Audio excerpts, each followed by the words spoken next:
Hola chicos, pues vamos a continuar con la última clase, hablando de las leyes de los gases, ¿sí? Recuerden la teoría cinético-molecular, ¿sí? La comparación entre sólidos, líquidos y gases, y pues, ¿qué es lo que vemos? Que los gases y los líquidos se conocen con el nombre de fluidos, ¿sí? ¿Por qué? Pues porque tienden a fluir con más libertad, obviamente, que los sólidos, ¿sí? Los sólidos y los líquidos menos densos que los gases se comprimen con facilidad y ocupan por completo cualquier recipiente en el que se encuentren confinados. ¿Okay? Las propiedades de los gases tenemos la expansión, ¿sí? Que quiere decir que llenan por completo de manera uniforme el volumen del recipiente que los contiene. La difusión es el proceso por el cual el gas se mezcla con otro, ¿sí? La compresión, la disminución de volumen de un gas debido a que sus moléculas se acercan entre sí, ¿sí? Para esto, pues aplicamos grandes presiones, ¿sí? Para que se compriman los líquidos. Digo, perdón, los gases, perdónenme. ¿Ok? Tenemos la composición de la atmósfera y algunas propiedades comunes de los gases, ¿sí? Muchas sustancias químicas importantes son gases en condiciones ambientales, ¿sí? Por ejemplo, la atmósfera de la Tierra es una mezcla de gases, ¿sí? Partículas de líquidos y sólidos sólidos, ¿sí? Sus componentes gaseosos más importantes, pues es el nitrógeno y el oxígeno. ¿Ok? La presión se define como la fuerza aplicada por unidad de área, ¿sí? Newton sobre metro cuadrado. Y las unidades que podemos tener, ¿sí? Con los pascales, newton sobre metro cuadrado, milímetros de mercurio, atmósferas, torr, ¿sí? Bares, etcétera. ¿Ok? El volumen, ¿sí? Recuerden que el volumen indica todo el espacio que ocupa un gas, ¿sí? En movimiento. El volumen de un gas es simplemente el del recipiente que los contiene, pero varía dependiendo la presión y la temperatura. Recuerden, PV es igual a nRT. ¿Ok? Siempre debo de tener unidades cúbicas, ¿sí? O litros. Muy bien. ¿Sí? La temperatura también es la medida de la energía cinética, ¿sí? Recuerden, entre mayor temperatura, mayor movimiento molecular, ¿sí? Generalmente, la temperatura se mide en Kelvin, ¿ok?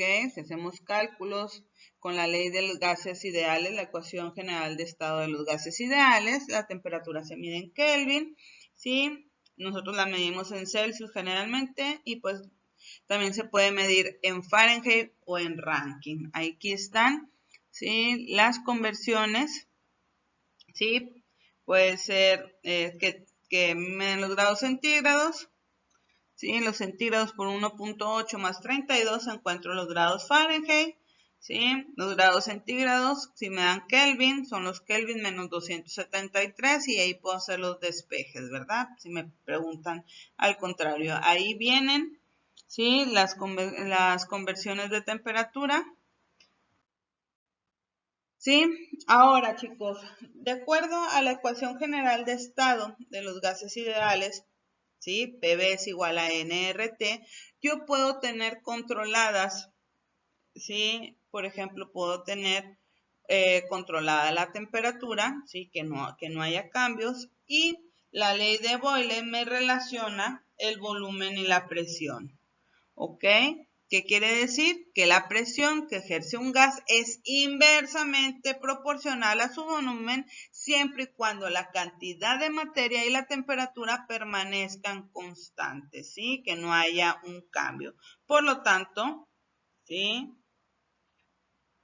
La presión 1 por el volumen 1 es igual a la presión 2 por el volumen 2. Eso es lo que me dice la ley de Boyle, ¿sí? ¿Qué quiere decir? Que si yo conozco la presión final del sistema y el volumen final, ¿ok?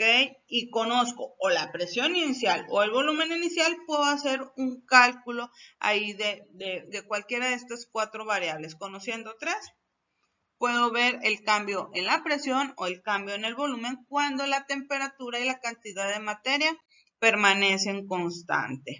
¿Sí? Por ejemplo, aquí dice, una muestra de gas contenida en un cilindro equipado con una presión movible ocupa 300 mililitros a una presión de 2 atmósferas. ¿Cuál será la presión final? ¿Sí? Me preguntan la presión 2. Si el volumen aumenta a 575 mililitros, ¿cómo sé que voy a utilizar la ecuación de Boyle? Porque está a temperatura constante. ¿Qué quiere decir? Que el proceso es isotérmico. ¿Ok? Entonces voy a despejar. ¿Sí? La presión 2 y me va a quedar presión 1 por volumen 1. La presión 2 está multiplicando, perdón, el volumen 2 está multiplicando, lo voy a pasar dividiendo. ¿Ok? Las unidades me tienen que quedar atmósferas, los mililitros se me van con los mililitros. 2 por 600 entre 575 me dan 1.04 atmósferas, ¿verdad? Muy bien. Ahora la ley de Charles. ¿Qué me dice la ley de Charles? Que el volumen del gas es directamente proporcional a su temperatura cuando, ahora lo que voy a fijar es la presión. ¿Sí? El proceso de mantener fija la presión se llama isobárico. ¿Ok? Por lo tanto, el volumen 1 sobre la temperatura 1 es igual al volumen 2 sobre la temperatura 2. ¿Ok? ¿Qué tiene como consecuencias? Que la temperatura aumenta, ¿sí? El volumen va a aumentar. Si la temperatura disminuye, pues el volumen va a disminuir, siempre y cuando la presión se mantenga constante. ¿Ok? Y por ejemplo, aquí viene un pequeño problemita. Dice, un gas ocupa un volumen, ¿sí?, de 31 litros a 18 grados centígrados. ¿Sí? Si la temperatura del gas aumenta a 36 a presión constante, y ya sé que voy a aplicar la ley de Charles, ¿sí? Inciso A, espera que el volumen se duplique a 62 litros, explique el cálculo del nuevo volumen a 36, a 400 Kelvin y a menos 300, y a menos 36 grados centígrados. ¿Ok? Entonces, simplemente voy a despejar volumen 1,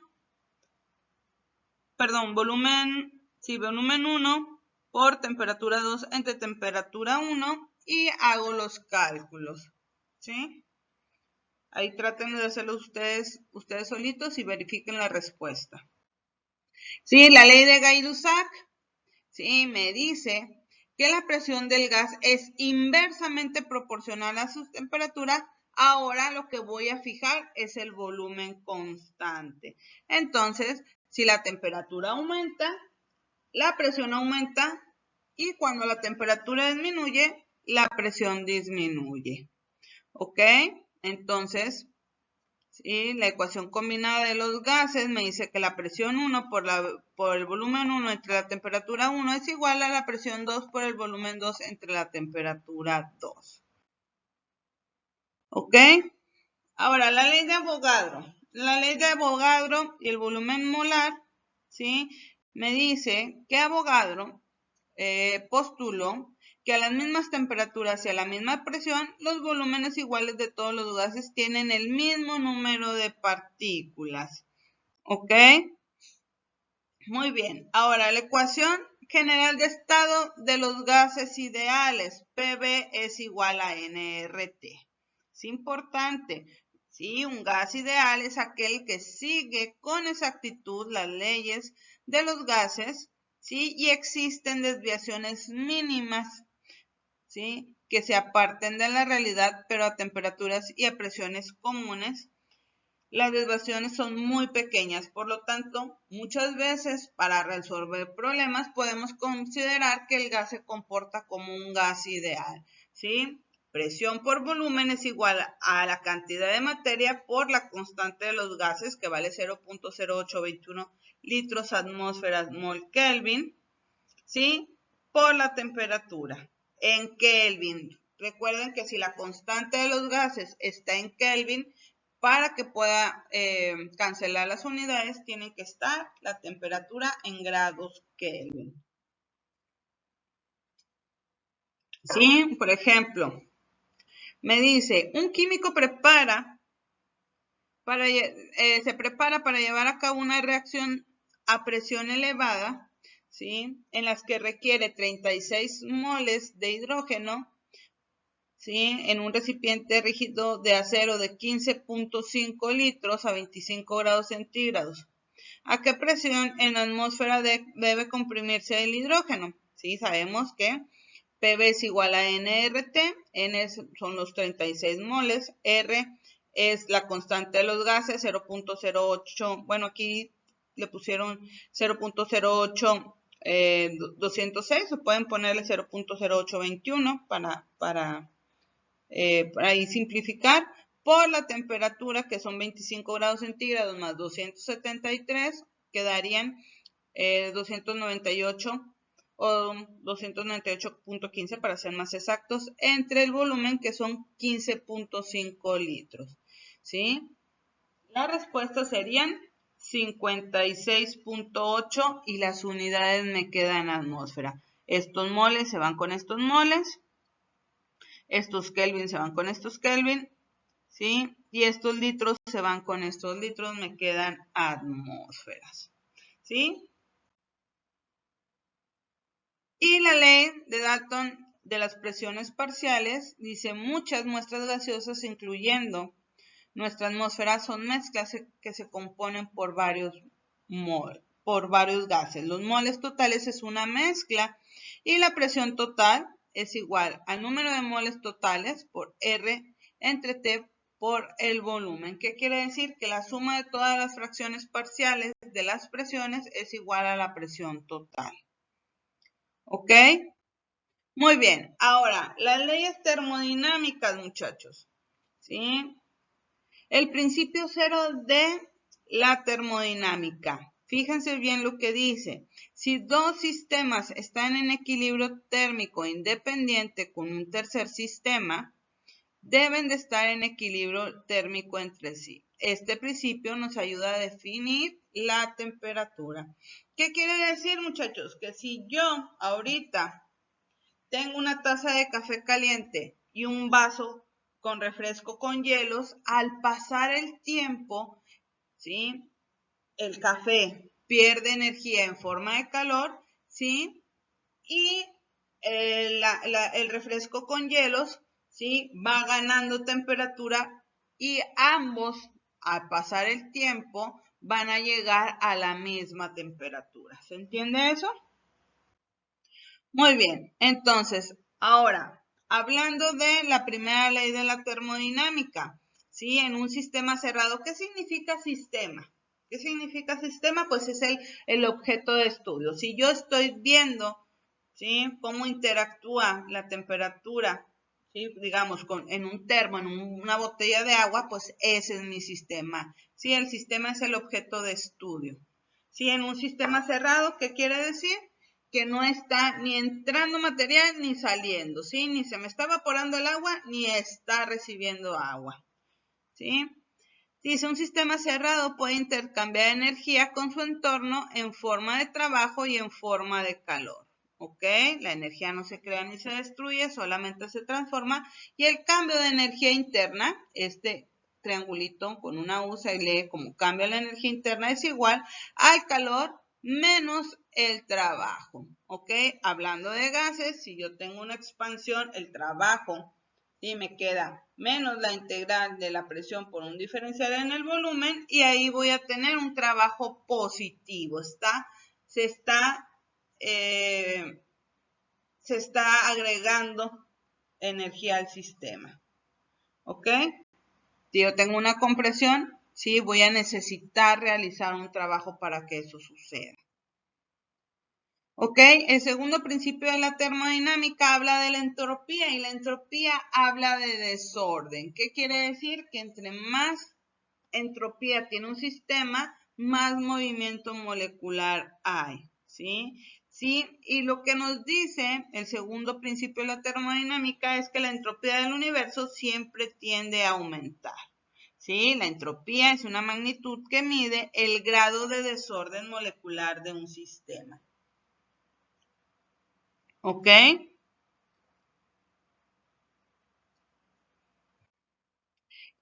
Y el tercer principio de la termodinámica nos habla de la entropía. La entropía de un sistema se aproxima a un valor constante, así como la temperatura se aproxima al cero absoluto, ¿sí? A menos 273.15, ¿sí? A menos 273.15 grados Celsius o 0 grados Kelvin, tenemos el cero absoluto. ¿Qué quiere decir?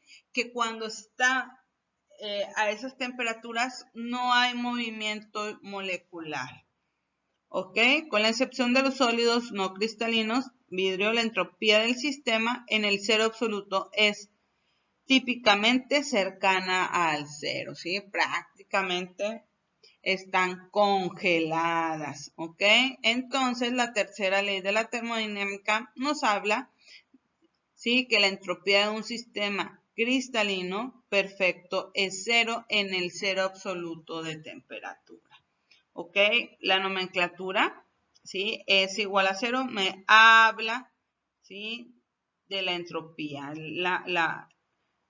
¿cómo puedo yo, digamos, es la nomenclatura? La S indica entropía es igual a K por logaritmo natural del trabajo. ¿Ok?